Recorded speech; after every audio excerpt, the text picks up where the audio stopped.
In this guide, I'm going to show you how to make a carousel post here on Instagram. Before we get into this guide, make sure to like the video and subscribe to the channel with all notifications on. It really does help with the channel and it lets us know that you want more content like this. We'd greatly appreciate it. And if at any point throughout this guide you did have any questions, just ask them down in the comment section below and we can help you out further. I'm going to be doing my best to reply to every single comment down there. Begin by opening up the Instagram app and you need to tap the plus icon up at the very top left of the screen.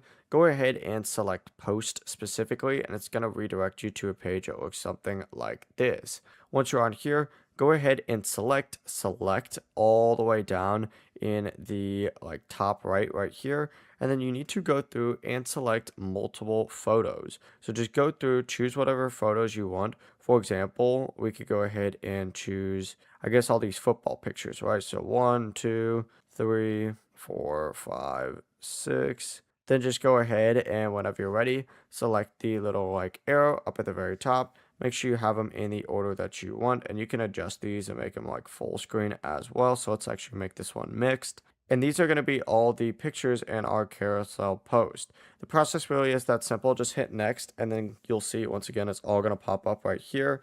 Add a caption, do everything you got to do, add music, tag people, add a location, hit share, and as soon as you hit share, it's going to post. Before you leave this guide, make sure to like the video and subscribe to the channel with all notifications on. It really does help the channel and it lets us know that you want more content like this. We'd greatly appreciate it. And if at any point throughout this guide you did have any questions, once again, ask them down in the comment section below and we can help you out further. I'm going to be doing my best to reply to every single comment down there. Have a great rest of your day though. Peace.